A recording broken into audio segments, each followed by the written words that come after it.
Chromosomes and cellular reproduction. Cells வந்து எப்படி reproduce ஆகுதுன்னு பார்க்க போகிறோம். ப்ரோக்கரியாட்ஸ்க்கும் யூக்கரியாட்ஸ்க்கும் உள்ள டிஃப்ரென்ஸ் பார்த்துடலாம். ப்ரோக்கரியாட்ஸ் வந்து யூனிசெல்லுலர், யூக்கரியாட்ஸ் வந்து மல்டி செல்லுலர். ப்ரோக்கரியாட்ஸோட செல் டயமீட்டர் வந்து ஸ்மால் 1 to 10 மைக்ரோமீட்டர், யூக்கரியாட் வந்து 10 to 100 மைக்ரோமீட்டர். ஜீனோம், ப்ரோக்கரியாட்டில் ஜீனோம் எப்படி இருக்கும்னா 1 single circular DNA molecule. யூக்கரியாட்டில் வந்து multiple linear DNA molecule. DNA ப்ரோக்கரியாட்டில் எப்படி இருக்கும்னா ஹிஸ்டோன்ஸோடலாம் பைண்ட் ஆகிருக்காது, சிம்பிள் டிஎன்ஏவாக தான் இருக்கும். யூக்கரியாட்ஸில் வந்து ஹிஸ்டோன்ஸோட பைண்டாக இருக்கும். டிஎன்ஏ எப்படி இருக்கும்னா ப்ரோட்டீன்ஸ் ஹிஸ்டோன்ஸோட காயிலாகி இப்படி இருக்கும். இதுதான் ஹிஸ்டோன் ப்ரோட்டீன்ஸ். இது வந்து இந்த ஸ்ட்ரக்சரை வந்து குரோமாட்டின் அப்படின்னு சொல்கிறாங்க. குரோமோசோம் எப்படி இருக்கும், டிஎன்ஏ வந்து ஹிஸ்டோன் ப்ரோட்டீன்ஸோட இப்படி காயிலாகி ராட் ஷேப் ஃபார்ம் பண்ணி குரோமோசோமாக நமக்கு ஆகுது. குரோமோசோம் ஸ்ட்ரக்சர் பற்றி பார்க்கலாம். குரோமோசோம் வந்து எப்படி இருக்கும், 3 இம்பார்ட்டன்ட் ஸ்ட்ரக்சர் இருக்குது குரோமோசோமுக்கு. சென்ட்ரோமியர், டீலோமியர், அப்புறம் ஆரிஜின் ஆஃப் ரெப்ளிகேஷன். குரோமோசோம் இது வந்து சிங்கிள் குரோமேட்டிட், இது வந்து 2 குரோமேட்டிக், அதாவது சிஸ்டர் குரோமேட்டிக். இன்னொன்று குரோமோசோம்ஸ் இப்படியும் இருக்கும் இப்படியும் இருக்கும். இது ரெப்ளிகேட் ஆகாமல் இருக்குது அன்ரெப்ளிகேட்டட், இது ரெப்ளிகேட் ஆன குரோமோசோம். இந்த சென்ட்ரோசோம் ரீஜியனில் தான் வந்து கைனட்டோகோர் வந்து அட்டாச் ஆகிருக்கும். சென்ட்ரோமியர் ரீஜியனில் சென்ட்ரோசோம்ஸ் செல்லில் வந்து சென்ட்ரோசோம்ஸ் இருக்கும். இந்த பக்கம் வெளியே சைட்டோபிளாசம் ரீஜியனில் இந்த சென்ட்ரோசோம்ஸ்லேருந்து ஸ்பிண்டில் டியூபிள்ஸ் வரும் குரோமோசோமோட அட்டாச் ஆகிறதுக்கு. அது வந்து எங்கே அட்டாச் ஆகும்னா குரோமோசோமில் உள்ள இந்த சென்ட்ரோமியர் ரீஜனில் இந்த கைனட்டோகோர் ப்ரோட்டீனில் தான் அட்டாச் ஆகும். இந்த மைக்ரோ டியூபிள்ஸ் வந்து எப்படி மேடாயிருக்குன்னா டியூப்லின் ப்ரோட்டீன்ஸால் மேடாயிருக்கு. இந்த கைனட்டோகோர் ரீஜியன் இந்த சைடு வந்து பாசிட்டிவாகவும், ஸ்பிண்டில் டியூபிள்ஸ் இந்த சைடு வந்து நெகட்டிவாகவும் இருக்குது. இதனால தான் வந்து இந்த குரோமோசோம் மூமெண்ட்ஸ்க்கு வந்து ஹெல்ப் பண்ணுது. குரோமோசோம் வந்து இந்த சென்ட்ரோமியரை பொறுத்து 4ஆக டிவைட் ஆகுது. சென்டரில் இருந்தால் மெட்டாசென்ட்ரிக், கொஞ்சம் அதுக்கு மேலே இருந்தால் சப்மெட்டாசென்ட்ரிக், இது அக்ரோசென்ட்ரிக், இது டீலோசென்ட்ரிக். ப்ரோக்கரியாட்ஸ் அதாவது யூனிசெல்லுலர் ஆர்கானிசமில் எப்படி வந்து செல் ரீப்ரொடியூஸ் ஆகுதுன்னு பார்க்கலாம். இதில் வந்து எந்த மெம்பரேன் பவுண்டடும் கிடையாது செல்லில். அதே இது யூக்கரியாட்டில் வந்து மெம்பரேன் பவுண்டட், நிறையா ஆர்கனல்ஸ் வந்து எப்படின்னா தனித்தனியாக பவுண்டட் ஆகி இன்டர்னல் ஆர்கன்ஸாக இருக்கும். இது யூக்கரியாட்ஸில் அப்படி கிடையாது. இந்த டிஎன்ஏக்கு வந்து நியூக்ளியஸ் கிடையாது, ஆனால் இதில் வந்து நியூக்ளியஸில் தான் இருக்கும் டிஎன்ஏ. ப்ரோக்கரியாட்டில் செல் எப்படி டிவைட் ஆகுதுன்னா பைனரி ஃபிஷன் மூலமாக, அதாவது ஒரு செல் வந்து 2 டாட்டர் செல்ஸாக ப்ரொடியூஸ் ஆகுது. டிஎன்ஏ வந்து ஃபஸ்ட்டு ரெப்ளிகேட் ஆகும். ரெப்ளிகேஷன் எங்கே நடக்கும்னா ஆரிஜின் ஆஃப் ரெப்ளிகேஷன் அப்படின்னு ஒரு ரீஜனில் தான் டிஎன்ஏ வந்து டிவைட் ஆகும். ஃபஸ்ட்டு என்ன பேசிக் என்னென்னா ஃபஸ்ட்டு டிஎன்ஏ காப்பி ஆகணும், அடுத்து செப்பரேட் ஆகணும், அடுத்து டிவைட் ஆகணும். இதுதான் கான்செப்ட். என்ன ஆகணும்னா டிஎன்ஏ ஃபஸ்ட்டு காப்பி ஆகணும், 1 2 ஆகணும், அப்புறம் அது வந்து டிவைட் செப்பரேட் ஆகணும், அப்புறமா டிவைட் ஆகணும். இந்த ஆரிஜின் ஆஃப் ரீஜன் வந்து இந்த பக்கம் என்ன ஆகும்னா ப்ரோட்டீன்ஸ் வந்து அப்படியே ஆப்போசிட் சைட்ஸ்க்கு கூட்டிகிட்டு போயிடும் ரெண்டையும். அப்படி 2 சைடும் இப்படி புல் பண்ணுற மாதிரி இந்த உள்ள டிஎன்ஏ இந்த ப்ரோட்டீன்ஸ் இந்த பக்கம் இந்த எண்டு இது ஆப்போசிட் இப்படி போயிட்டு அப்புறம் 2ஆக டிவைட் ஆகும். இதுக்கு வந்து நான் ரெஃபர் பண்ண புக் வந்து என்னதுன்னா பெஞ்சமினோட புக்கு. இந்த புக்கில் ஆத்தர் வந்து ஒரு குட்டி ஸ்டோரி மாதிரி ஒன்று போட்டிருந்தாங்க, பிளைண்ட் மென்ஸ் ரெடுன்னு. இப்போ 2 பிளைண்ட் மேன் வந்து ஒரு ஷாப்பில் போய் சாக்ஸ் வாங்குறாங்க. ஒரு 3 பேர் ஆஃப் சாக்ஸ், இந்த 2 பேர்னே வச்சுக்கோமே, ரெண்டும் ஒரே போல் கலரில் இருக்குது. அப்போ வந்து பில் போடும்போது ஒரே பேக்கெட்டில் போட்டு கொடுத்துட்டாங்க. அவங்க வெளியே போய் செப்ரேட் பண்ணணும், ஆனால் 2 பேர்த்துக்கும் அந்த டிஃப்ரெண்ட் கலர்ஸில் கிடைக்கணும். ப்ளூ ரெட்டுனா இந்த இவங்களும் இன்னொருத்தவங்களுக்கும் ப்ளூ ரெட்டு. 2 பேரும் வந்து 2 பேரும் கரெக்டாக எடுத்துக்கணும், ஆனால் யார் ஹெல்ப்பும் இல்லாமல் எடுத்துக்குவாங்க. எப்படி எடுத்துக்குவாங்கன்னா இப்போ ஒரு பேர் ஆஃப் சாக்ஸ் வந்து ஒரு நூலில் டை ஆகிருக்கும். ஸோ 2 பேரும் அதை எடுத்துகிட்டு அப்படியே 2 பேரும் ஆப்போசிட் சைடில் புல் பண்ணுவாங்க. ஸோ அந்த கயிறை வந்து ஸோ அவங்களுக்கு ஒரு சாக்ஸ் கிடச்சிக்கும் ஒரு கலரில். அதே மாதிரி இன்னொரு பேர் ஆஃப் சாக்ஸ் எடுத்து அதே மாதிரி 2 பேரும் ஆப்போசிட் சைட் போய் எப்படி நல்லா இழுப்பாங்க. அப்படி இழுக்கும்போது அந்த நூல் வந்துடும். ஸோ இன்னொரு அதே மாதிரியே அவங்க அந்த 2 பேர் ஆஃப் சாக்ஸையும் பிரிச்சுக்குவாங்க. ஸோ 2 பேர்கிட்டையுமே 2 கலரும் இருக்கும், கரெக்டான பேரும் இருக்கும், எதுவுமே மிக்ஸ் ஆகிருக்காது. ஸோ அதே மாதிரி தான் டிஎன்ஏ வந்து ரெப்ளிகேட் ஆகுது. அவங்க சாக்ஸ் வாங்கினாங்க, ஒரு கவரில் போட்டாங்க, ஸோ எல்லாம் டபுள் ஆயிடுச்சு.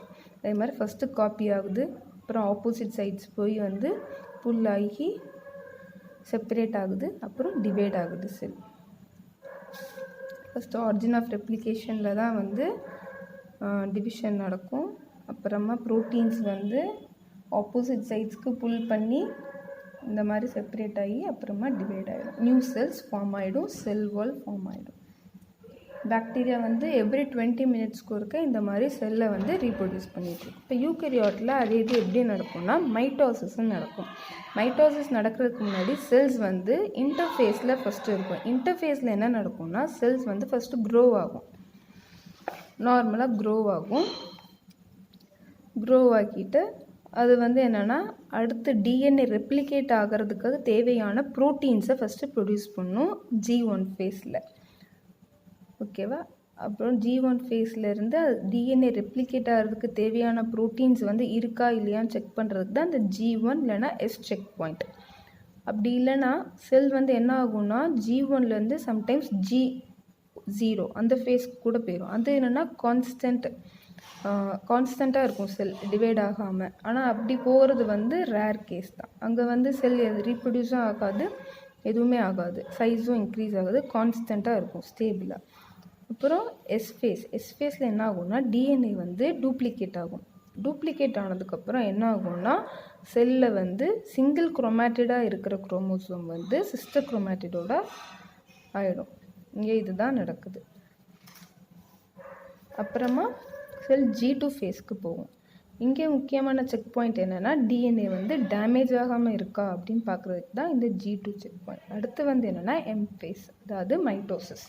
மைட்டோசிஸில் என்னெல்லாம் இருக்குன்னா முக்கியமான 4 ஸ்டேஜஸ் இருக்குது. ப்ரோஃபேஸ், ஃபஸ்ட்டு செல்லு வந்து இதுதான் சென்ட்ரோசோம், இதுதான் நியூக்ளியர் மெம்பரேன். நியூக்ளியர் மெம்பரேனுக்குள்ளே டிஎன்ஏ இருக்குது. டிஎன்ஏ இப்படி ரிலாக்ஸ்ட் ஸ்டேஜாக இருக்குது, அது ஃபர்தராக கண்டென்ஸ் ஆகி இப்படி குரோமோசோம்ஸாக ஆகுது. நிறைய மல்டிபிள் குரோமோசோம்ஸ் இருக்கும் யூகரியாட்டிக் செல்லில். ப்ரோஃபேஸில் என்ன நடக்குன்னா சென்ட்ரோசோம்ஸ் ஃபார்ம் ஆகுது, ஸ்பிண்டில் மைக்ரோடியூபிள்ஸ் வந்து ஃபார்ம் ஆகுது. மெட்டாஃபேஸில் என்ன ஆகுதுன்னா இந்த நியூக்ளியர் மெம்பரேன் டிஸ்இன்டிகிரேட் ஆகிடுது. அதாவது அது மறைஞ்சி இத்தனை நாள் இவ்வளோ நேரம் வெளியே உள்ளே இருந்த நியூக்ளியர் மெம்பரேனுக்குள்ளே இருந்த குரோமோசோம்ஸ் சைட்டோபிளாசம் ரீஜனுக்கு வந்துடுது. சென்ட்ரோசோம்ஸ்லேருந்து வந்த அந்த ஸ்பிண்டில் மைக்ரோடியூபிள்ஸ் வந்து ஒவ்வொரு குரோமோசோம்லேயும் இல்லை இந்த சென்ட்ரோமியர் ரீஜனில் அட்டாச் ஆகுது.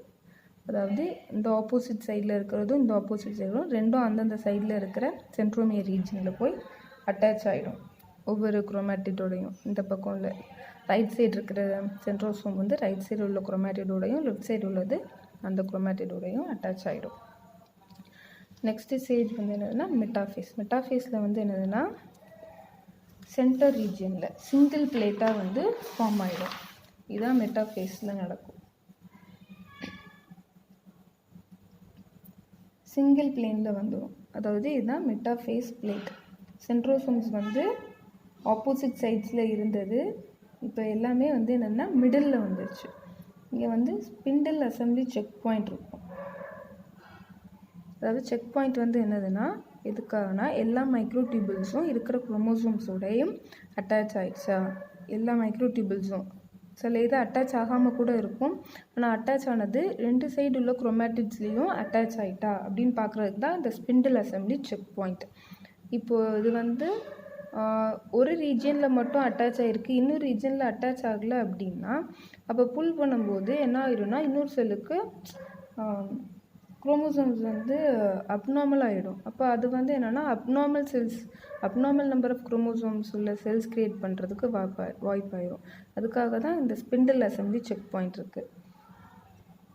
நெக்ஸ்ட்டு ஃபேஸ் வந்து ஆனாஃபேஸ். ஆனாஃபேஸில் என்ன ஆகிடும்னா இந்த சிஸ்டர் குரோமேட்டிட்ஸ் இருக்குல்ல, குரோமேட்டிட்ஸை ரெண்டும் இருந்தது செப்பரேட் ஆயிரும். குரோமோசோம்ஸ் வந்து செப்பரேட் ஆகுது. இதுதான் ஆனாஃபேஸோட பிகினிங் ஸ்டேஜ். ஆனாஃபேஸோட முக்கியமான இது என்னன்னா செப்பரேட் ஆயிரும்.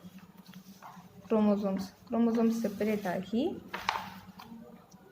இந்த கைனட்டோகோரும் மைக்ரோடியூபிள்ஸ், அந்த ஸ்பிண்டில் மைக்ரோடியூபிள்ஸ் இருக்குல்ல, அதுலேயும் வந்து ஒரு டென்ஷன் ஜென்ரேட் ஆகி இந்த பக்கம் ரெண்டும் ஆப்போசிட் சைட்ஸ்க்கு போயிடும். இந்த டியூப்லின் பார்த்தோம்ல, டியூப்லின் ப்ரோட்டீன்ஸ், இந்த பாசிட்டிவ் அண்ட்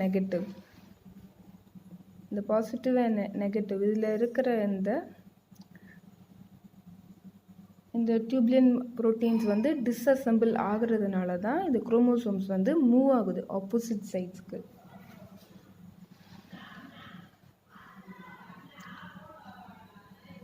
ஆப்போசிட் சைட்ஸ்க்கு மூவ் ஆனதுக்கப்புறம் டீலோஃபேஸ் வருது. டீலோஃபேஸில் என்ன ஆகுதுன்னா இந்த செப்பரேட் ஆன குரோமேட்டிட்ஸ் வந்து நியூக்ளியர் மெம்பரின் வந்து ரீஃபார்ம் ஆகி செல் வால் கிரியேட் ஆகி 2 புது செல்ஸ், டாட்டர் செல்ஸ் கிடச்சிருது.